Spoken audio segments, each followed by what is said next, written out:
Edwards. I've been at Rising Star for 2.5 years. And before Rising Star, I worked at a nonprofit called Better Days 2020, based here in Utah. I initially heard about it because I had people in my neighborhood who have volunteered with Rising Star.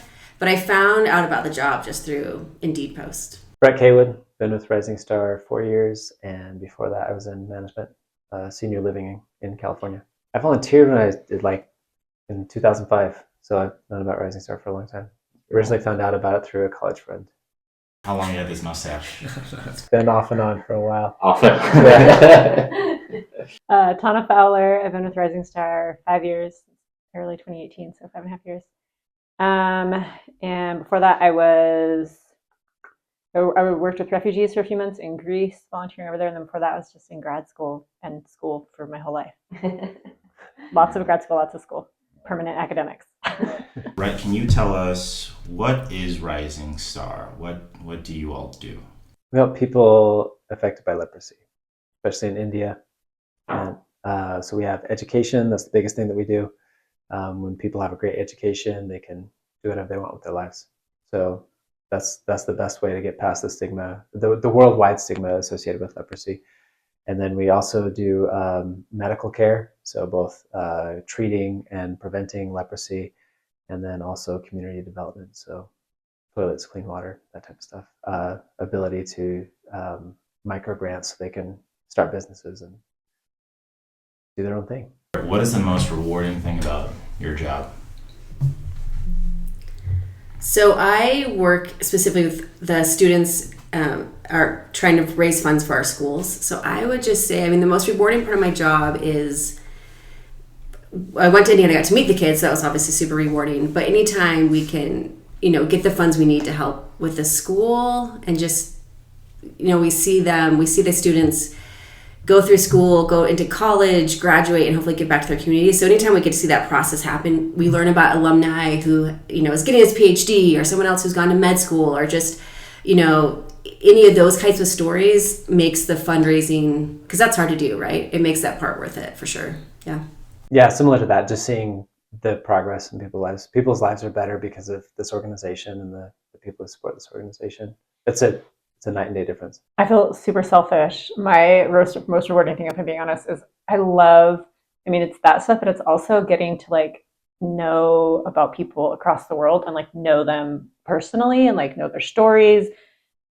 The fact that I have people that I know and recognize me in leprosy colonies and that I know, and kids that I know, and the staff over there that I adore working with, that's so rewarding to just be have my worldview opened and getting to meet amazing people across the world in varied circumstances. So for me, I love that. And then the people here that I work with, the donors too, sometimes Kristen said fundraising is not always fun, but then suddenly it's but I love these people who are so good. And I love getting to just be wow, you guys are so great. So that's rewarding too. All right, I'd love to talk data stuff. So before that, I would love to know, what were you all doing with data prior to this whole Domo Meeting Me thing?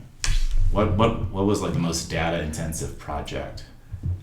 We would have, so like Brett said, if you ever write, we'd get a Word document, or we'd get a photo, or we'd get an email, or we'd get this, and it would be, all sorts of stuff, right? Qualitative, quantitative, totally anecdotal, some just pure stats not tied to the other things. So kind of a lot of it. So like you said, a lot of piecing stuff together to create the story. We knew it did amazing things. We'd see the people whose lives we were changing all the time. So it wasn't a question of if it was working. It was just being able to tie it quite so easily together, to show. Well, I would say just so something that's frustrating or difficult with India data specifically is because English isn't the native language over there. When you translate things from Tamil or Hindi into English, things are spelled differently. And so something difficult with the school data is just making sure that we're matching. We want to be consistent, right? We want to be able to follow the kids through school, through their alumni years. And that gets tricky because their name can be spelled differently during those times.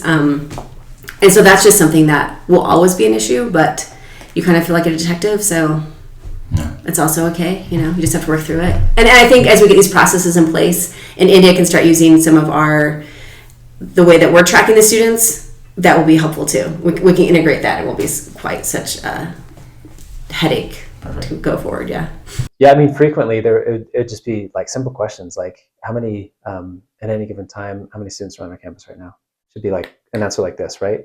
But that fluctuates as kids come back slower or quicker from break, things like that. And so it's we don't have a quick answer to things that we really should have a quick answer for. Just like a lot of times too, it's culturally, right? Like the way that things would be written out would be confusing. And I remember one time I was reading a report that was in Word, Microsoft Word, and it was like, had this chart and it was like all the services we had done medical, and it was like, we did this many leprosy screenings. And I was like, great. And then I read pages on, and then it was like, we did this many leprosy screenings. And it was a totally different number. And I was like, which one is it? Like, these are so different. And I had to like email and ask. And then it was a very reasonable answer, like, oh, this is it for these colonies, but it didn't say it was only for these colonies. It was said it was total. And this was actually for this everything. But I didn't know that. And to them, it was very clear because it was how they did it. But for me, I was like, I didn't know. And so I didn't know what to go. So, and there were just things like that, like every single thing. So it was just kind of always funny. I was like, I don't know what number is what. And now we're like, so it's just that consistency too. Like, so just having it in a place where like, it's got a label, it's got a title, and it's got headings that go down that make sense. And so then I know exactly what it is that I'm looking at without having to like bother them, ask for questions, wait 4 or 5 days or weeks for them to be able to get back to that question. It can just be, it's already listed. It's right there. That's what it is. So how did you find out about the Domo for Good program? Who applied? You found it? How'd you find it? It's through Mark both. Corey and Mark were out to lunch one day, and Corey said to Mark, hey, Domo should sponsor Rising Star Outreach. So you guys should do more for Rising Star Outreach. And he said, oh, we do have this Domo for Good program. They should apply. So I feel lucky that we got in, it seems like early with the program, because we currently have awesome help. So that's been awesome. Yeah. On my end, they just matched me with you. I didn't really select anybody. They're like, okay, there's this group called Rising Star. Here's a little blog about them. Let's get on a call. Us and Andrew were on the call. I'm like, all right, cool, whatever. We'll go see what happens with it.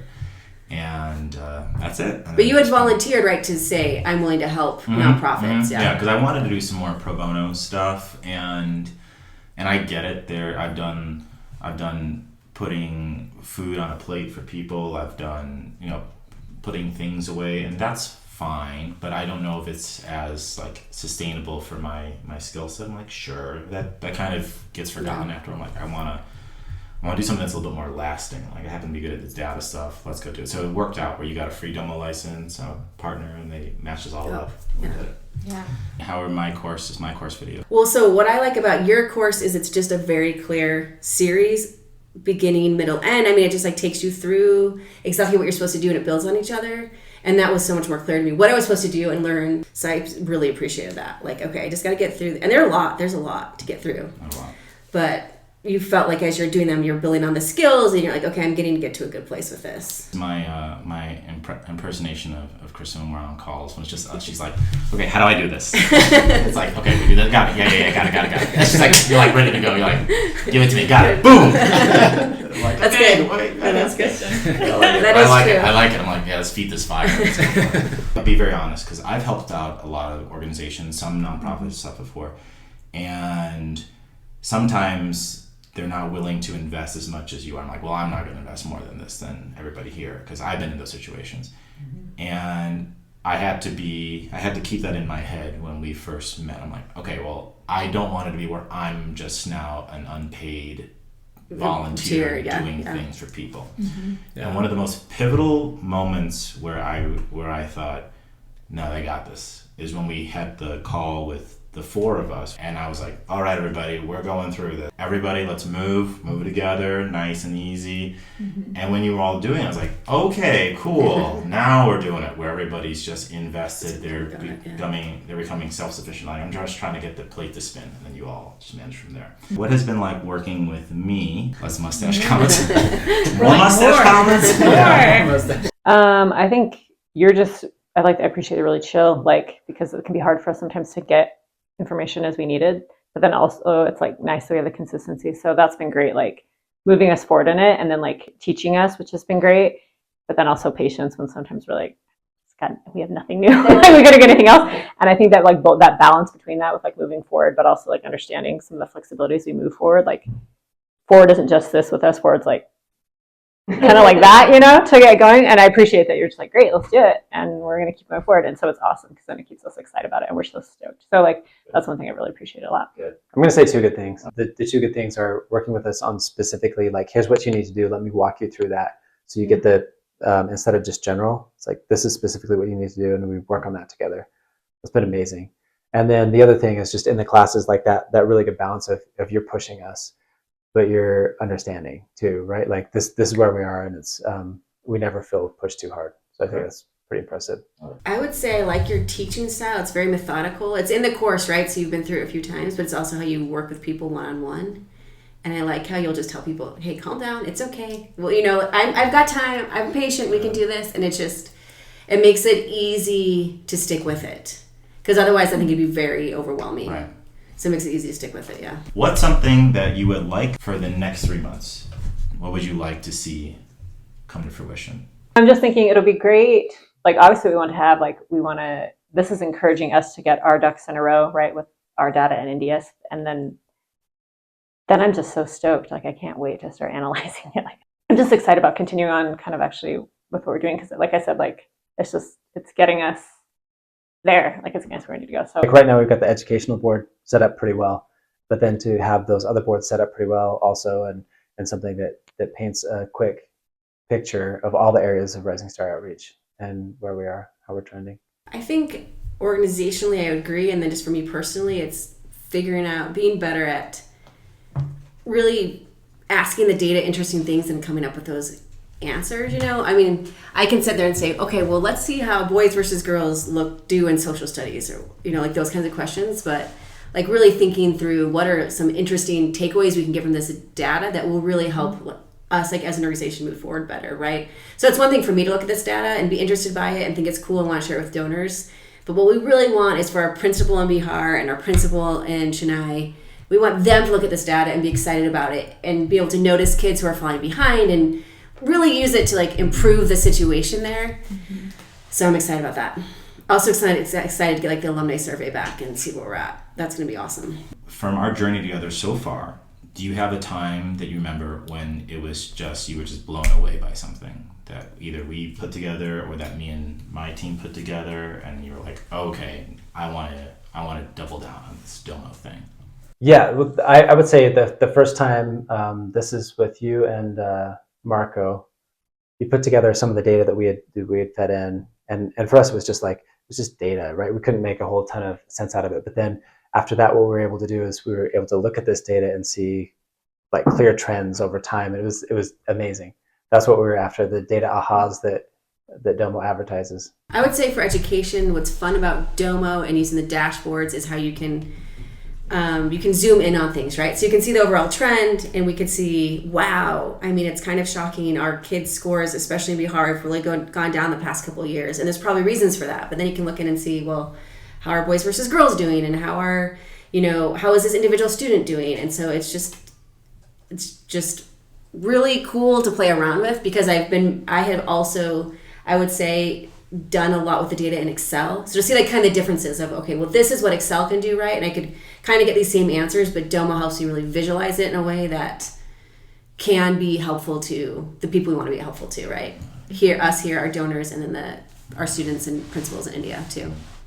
So I had to manually figure out, like, based on my data that I have here, I want to connect the data I have that we keep track of the students here. So we keep track if they have a sponsor, if they are from a leprosy colony or from a local village. We keep track of all that data here, some of the demographic data. And so we wanted to be able to attach that basically to the data we're getting from India, which is their grades and their test scores, right? And so the thing, like I said before, that's difficult is that the kids' name may be changed. So they maybe were their name was spelled a certain way in like first grade, but by the time they take the 10th grade class, they've changed that up a little bit. So there's a few letters off.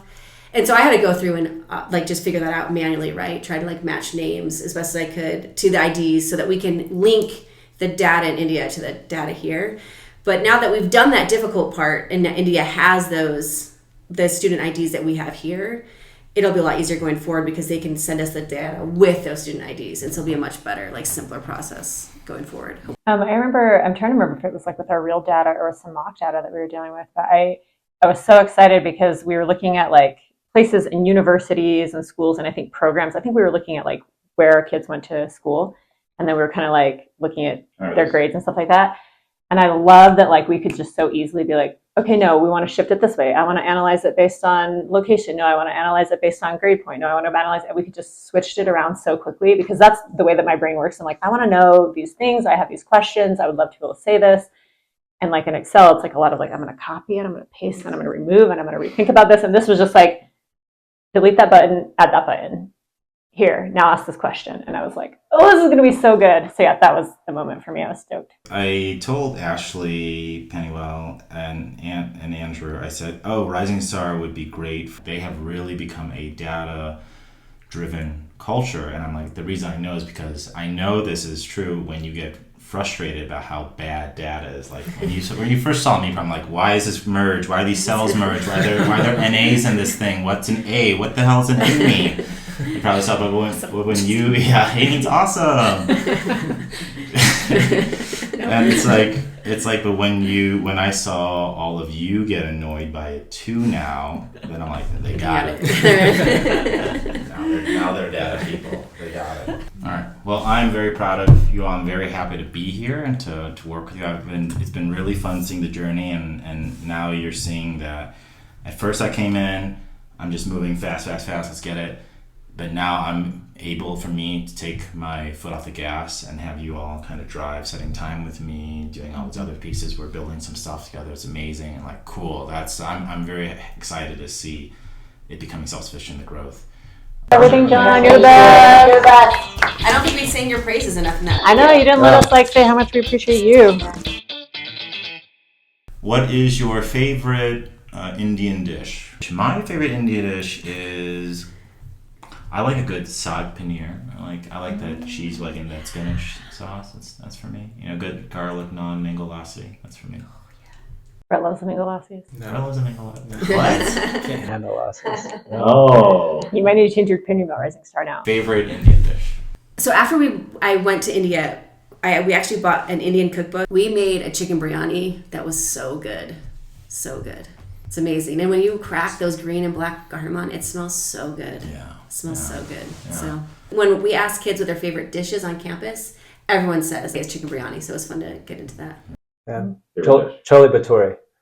What is that? It's like this, looks like this big loaf of bread, but it's all hollow on the inside, and it's got this, I don't know, a sauce with a bunch of, I think they're chickpeas. I'm not sure what type of beans. What's But it called? they're amazing. What's it called? Chole bhature. Probably saying it wrong, but yeah. Whoa. I gotta look this That's up. the start of my last one.